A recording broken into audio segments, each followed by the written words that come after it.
सभी स्नेहिल स्वजनों को मेरा यथोचित प्रणाम। आप सभी ने मुझे म्यूजिक पे गाते हुए तो सुना ही है, पर आज मैं आपके सामने किसी म्यूजिक ट्रैक के ऊपर कोई गीत नहीं, बल्कि मेरे द्वारा रचित एक कविता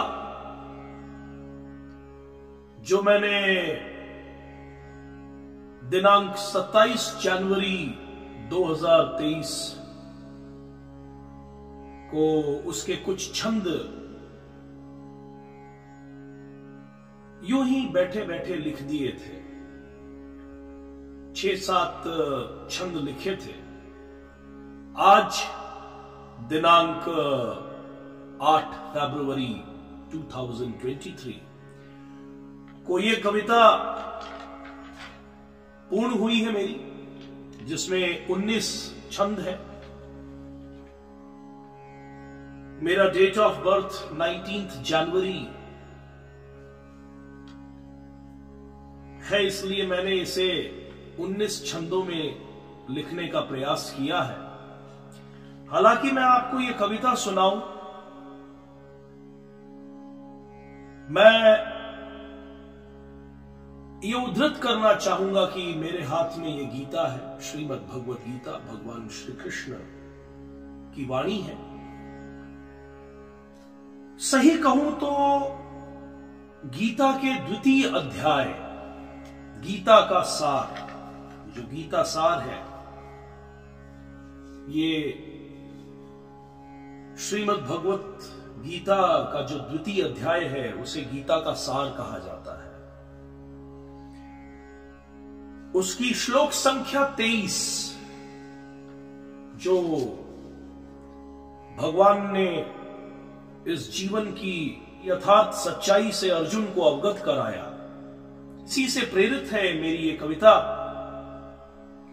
नैनम छिंदन्ति शस्त्राणि नैनम दहति पावका न चैनम क्लेदयन्त्यापो न शोष्यति मारुता।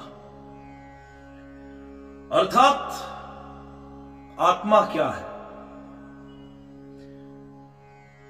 आत्मा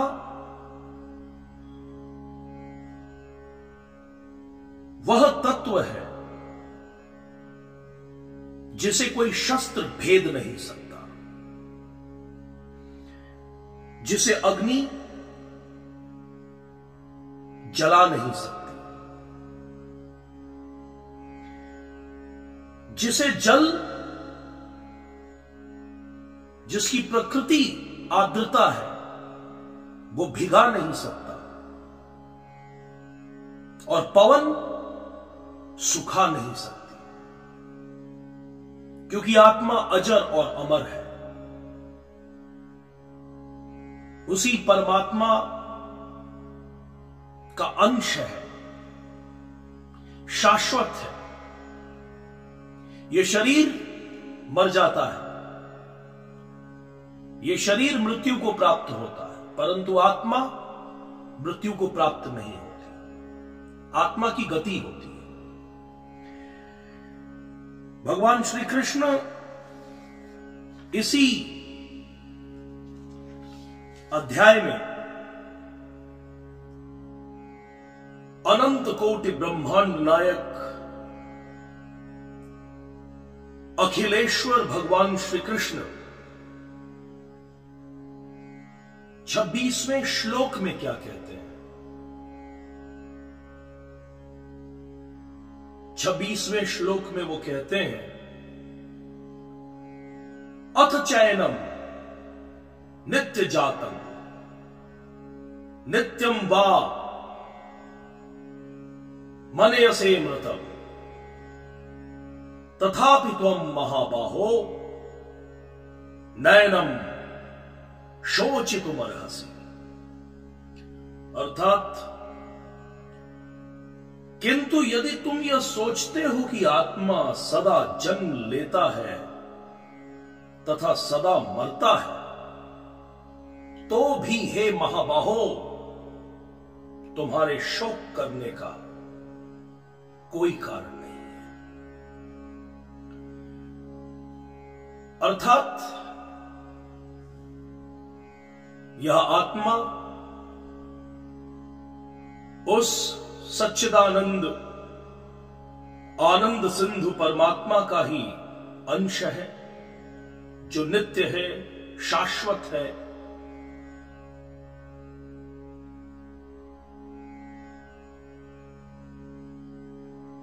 जो मरता नहीं। शरीर मर जाता है और आत्मा अजर और अमर है।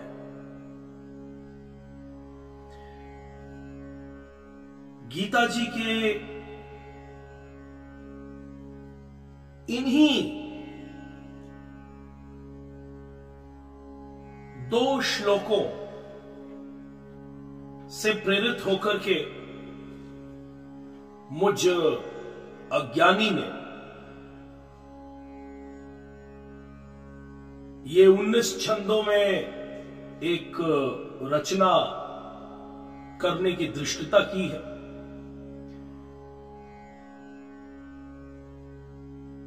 पर चूंकि आप सभी मेरे स्नेही स्वजन, एक प्रकार से आप सभी मेरी एक्सटेंडेड फैमिली हैं, तो मैंने आज सोचा कि मैं गीत के माध्यम से नहीं, बल्कि ये कविता जो मैंने लिखी है ये मैं आपको सुनाता हूं।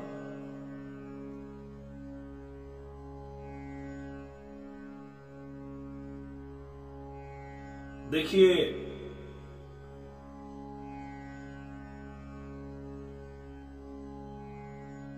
अंग्रेजी भाषा के एक बहुत ही बड़े विद्वान जॉन कीट्स, इंग्लिश लिटरेचर के एक बहुत ही एमिनेंट राइटर जॉन कीट्स ने कहा था कि our sweetest songs are those that tell us the saddest thoughts। और ऐसा है भी, when we are happy we enjoy the music, but when we are sad we understand the lyrics। तो ज्यादा म्यूजिकल इसे न रखते हुए जस्ट एक बैकग्राउंड स्कोर में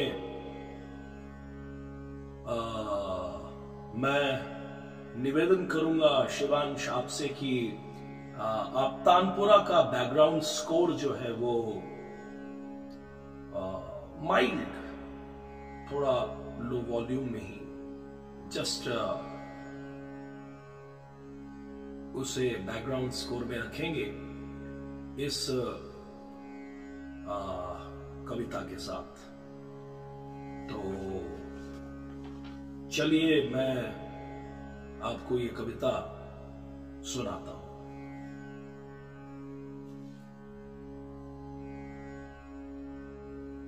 आशा है आप सभी को ये पसंद आएगी। अपने वैल्यूएबल फीडबैक्स मुझे दीजिएगा और मुझे बताइएगा कि मुझे कभी कभी कविताएं लिखनी चाहिए या नहीं। तो ये इस प्रकार से है। क्या जमीन पर मुरहबत बनेगी, क्या ज़मीं पर मुरब्बत बनेगी। मुरब्बत का अर्थ होता है इज्जत, शोहरत, मान, प्रतिष्ठा, वैभव, ऑपुलेंस, ग्रैंडियरनेस।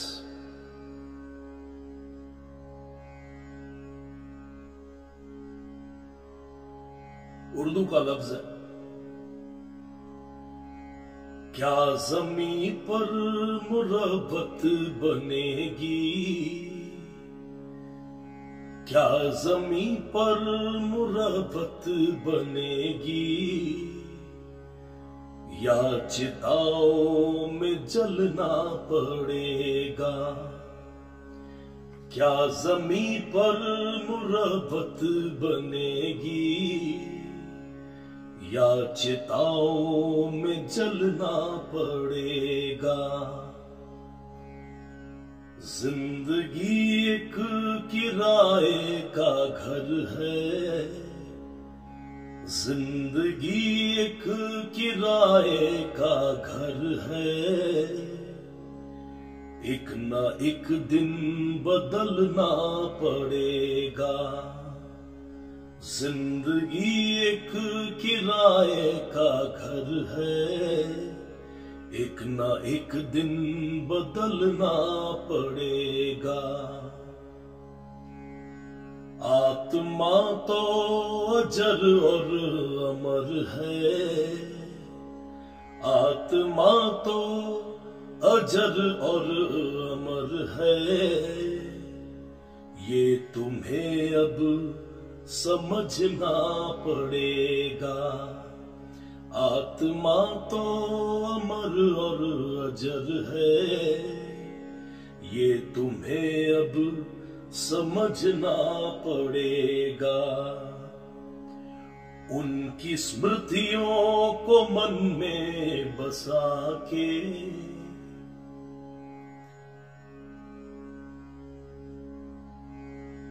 उनकी स्मृतियों को मन में बसा के, उनको रुखसत भी करना पड़ेगा। कई लोग हमारे बहुत प्यारे होते हैं,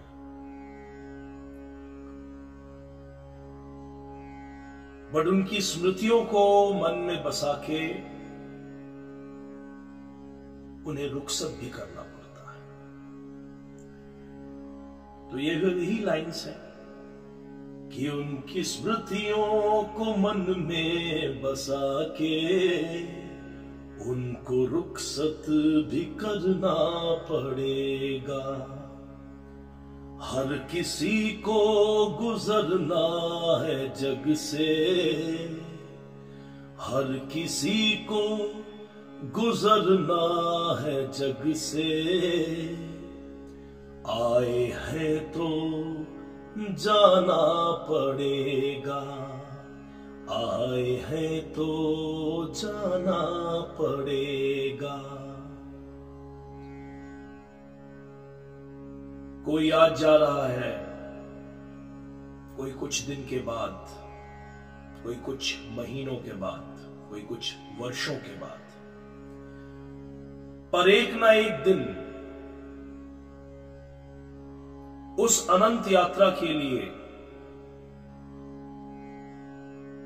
जाना ही पड़ता है और सबको जाना है।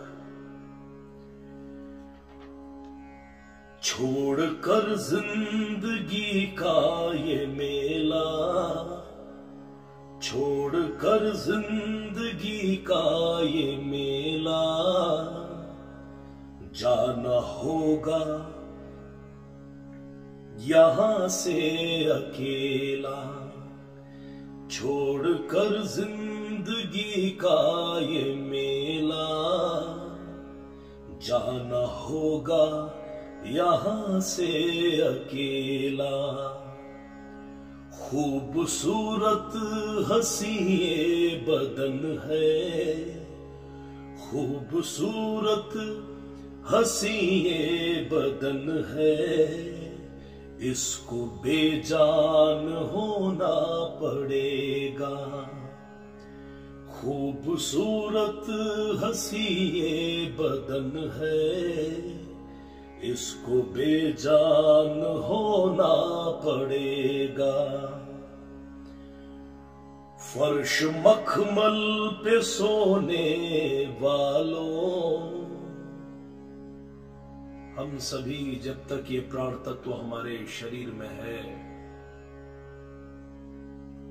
हमें ठंड लगती है, हमें गर्मी लगती है, हमें भूख लगती है, हमें प्यास लगती है, हमारी इच्छाएं अनंत रूप से बढ़ती चली जाती है। सोने के लिए मखमल की फर्श हो,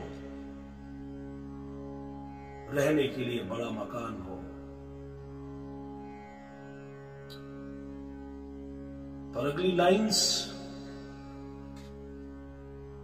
फर्श मखमल पे सोने वालों, फर्श मखमल पे सोने वालों, सूखी लकड़ी पे सोना पड़ेगा, सूखी लकड़ी पे सोना पड़ेगा। फर्श मखमल पे सोने वालों, सूखी लकड़ी पे सोना पड़ेगा। चार यारों के कांधों पे जिस दिन, चार यारों के कांधों पे जिस दिन तेरी बारात निकलेगी घर से, चार यारों के कांधों पे जिस दिन तेरी बारात निकलेगी घर से। पहन के कफन का एक जोड़ा, पहन के कफन का एक जोड़ा, खुद के जनाजे में जाना पड़ेगा। पहन के कफन का एक जोड़ा, खुद के जनाजे में होना पड़ेगा। मौत जब तुमको आवाज देगी, मौत जब तुमको आवाज देगी, घर से बाहर निकलना पड़ेगा, घर से बाहर निकलना पड़ेगा। ये जवानी है पल भर का सपना, ये जवानी है पल भर का सपना। या जवानी का अर्थ जो है वो यौवन, यूथ नहीं है। जवानी का जो सेंस है वो जीवन ही है। और आगे की लाइन में है जो वर्ड महबूब, मैं पहले ही क्लियर कर दूं, यहां महबूब शब्द, लफ्ज, ये आजकल के महबूब वाला नहीं है। ये वो ईश्वर जो हमसे नित्य प्यार करता है, वो हमें कभी अकेला नहीं छोड़ता। हम उसे भूल जाएं, बट वो ऐसा सर्वज्ञ है और ऐसा प्रेमी है।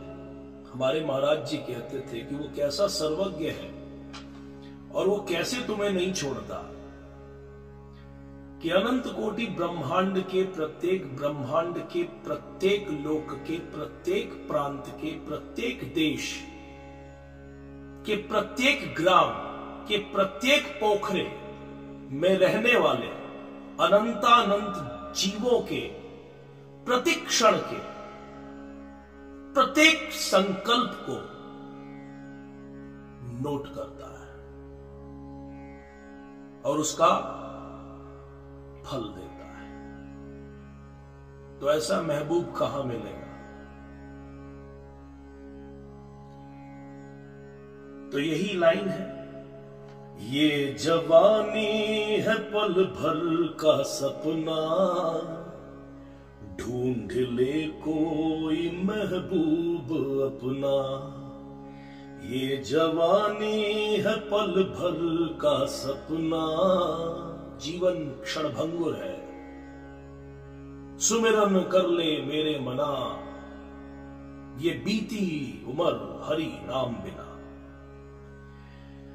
ये जवानी है पल भर का सपना, ढूंढ ले कोई महबूब अपना। ये जवानी अगर ढल गई तो,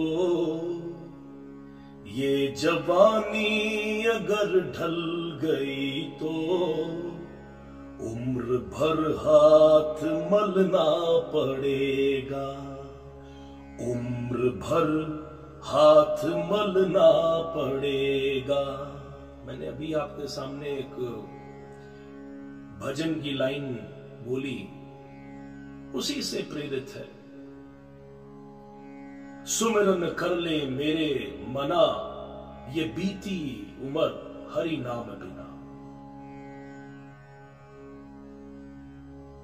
बहुत ही अच्छा भजन है। कभी ईश्वर प्रेरणा देंगे तो ट्रैक पे सुनाएंगे आपको। आगे की लाइन है, रात के बाद होगा सवेरा, रात के बाद होगा सवेरा, देखना हो अगर दिन सुनहरा। रात के बाद होगा सवेरा, देखना हो अगर दिन सुनहरा। पाव फूलों पे रखने से पहले, पाव फूलों पे रखने से पहले, तुमको कांटों पे चलना पड़ेगा। पाव फूलों पे रखने से पहले, तुमको कांटों पे चलना पड़ेगा। ये तकब्बुर ये जोशे जवानी, तकब्बुर, तकब्बुर लफ्ज का हिंदी में अनुवाद होगा अभिमान, ईगो, अहंकार। सबसे खतरनाक चीज है। जब तक है तब तक आत्यंतिक दुख निवृत्ति और परम लक्ष्य आनंद प्राप्ति बिल्कुल भी संभव नहीं है। तो ये तकब्बुर, अभिमान, अहंकार से जितनी जल्दी हो सके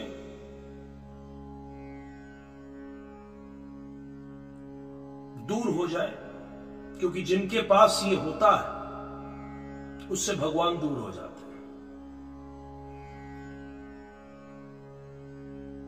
भगवान के एरिया में जाना है तो इसे छोड़ के जाना पड़ेगा। खैर, मैं कोई प्रवचनकार भी नहीं हूं बंधुओं, जितनी सोच समझ है उस हिसाब से लिखा है। अच्छा लगे तो सुनिएगा, अच्छा ना लगे तो जबरदस्ती भी नहीं। बहुत सारे YouTube पे कंटेंट है।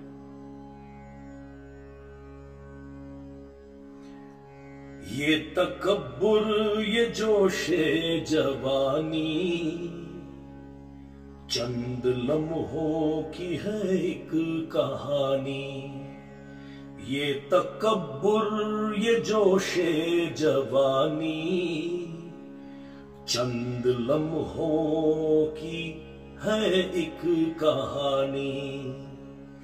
एक दिन शाम तलक देख लेना, एक दिन शाम तलक देख लेना, चढ़ते सूरज को ढलना पड़ेगा। किसी दिन जब दिन हो, ऑफ कोर्स सूर्योदय हो, आप उस सूर्योदय को देखिए और शाम तक का इंतजार कीजिए।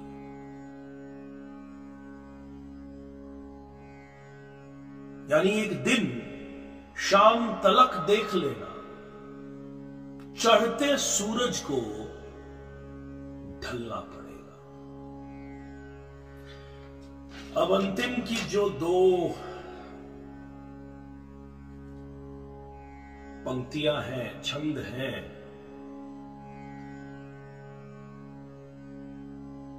ये मेरे पिता तुल्य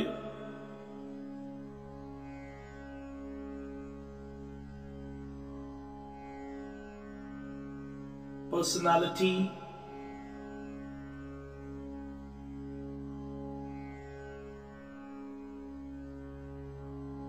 अब ये जो अंतिम दो छंद हैं इस पे गौर फरमाइए। अखिल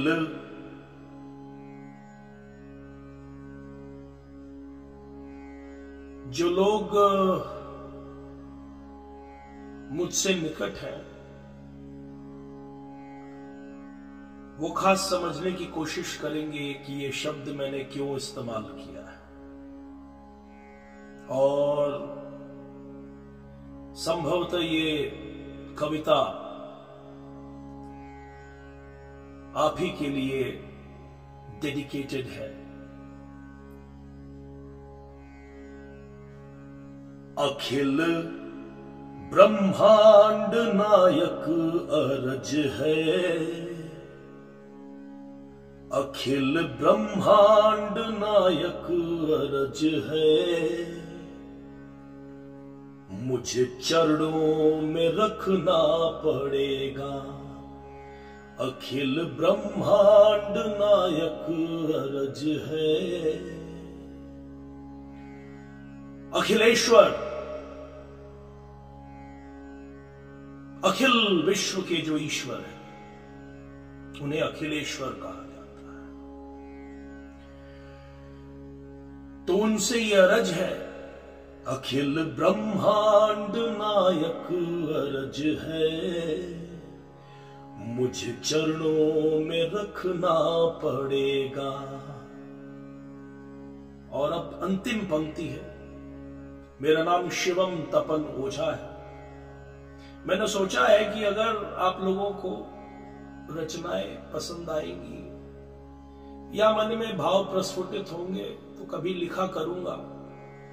तो जैसे हर कवि, जैसे हमारे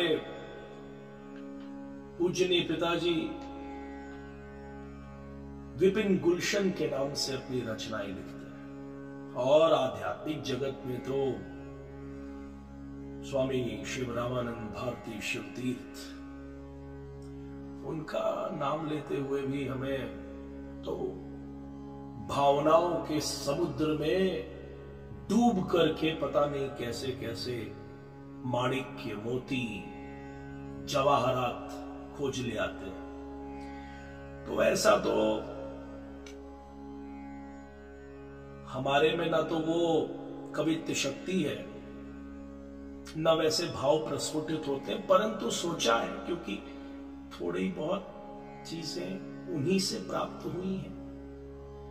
तो जब उनसे प्राप्त हुई है तो मैंने ये सोचा है कि शिवम तपन ओझा जो मेरा नाम है उसमें जो तपन है, कविताएं इसी को यूज करते हुए, क्योंकि जनरली कवि लास्ट में रही मन धागा प्रेम का कबीरा जब हम पैदा हुए, तुलसीदास सदा हरि चेरा। उसी तरीके से फाइनल लाइन है तपन। तपन का मतलब सूर्य की गर्मी, हीट। तपन अग्नि की, सूर्य की तपन नहीं, अग्नि की भी तपन होती है। तपन means you can say temperature, and temperature. तपन अग्नि की सह के ही एक दिन, तपन अग्नि की सह के ही एक दिन, तुम्हें कुंदन सा चमकना पड़ेगा। तपन अग्नि की सह के ही एक दिन, कुंदन सा चमकना पड़ेगा।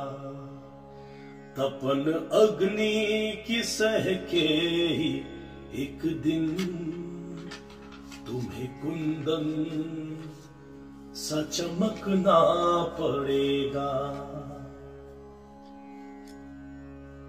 तो प्रिय बंधुओं, बांधवियों, आपको मेरी ये कविता कैसी लगी? बिना किसी एडिटिंग के बस मैंने सोचा कि मैं आपके साथ, आपके समक्ष प्रस्तुत होकर के अपनी ये रचना आप लोगों को सुनाऊं। मैंने कहा ना कि अच्छा लगे तो ठीक है, नहीं अच्छा लगे कोई बात नहीं। भाई, हम जैसे लोगों के पास खोने के लिए क्या है? मेरे पास खोने के लिए कुछ नहीं है। हां, पर पाने के लिए बहुत कुछ है। पाने के लिए आप सभी का प्रेम है। तो अच्छा लगे तो इसे सुने और सुनाए भी।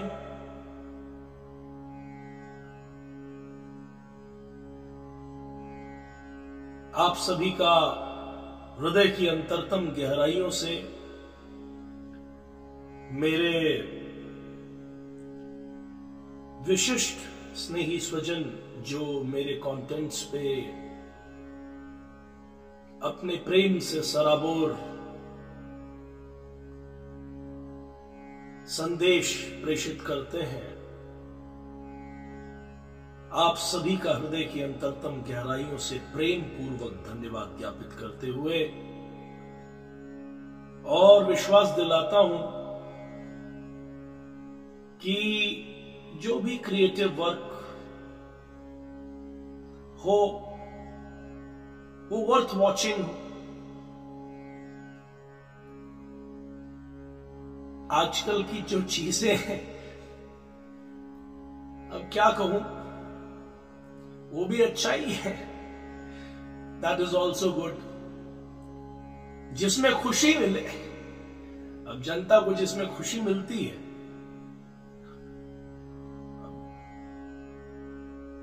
पता नहीं ये कविता आपको अच्छी लगेगी नहीं लगेगी, बस सुनाना था, सुना दिया।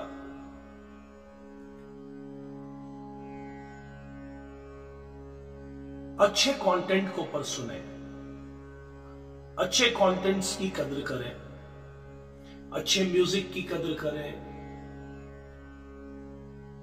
आजकल लोग गाली देकर के हिट हो जाते हैं।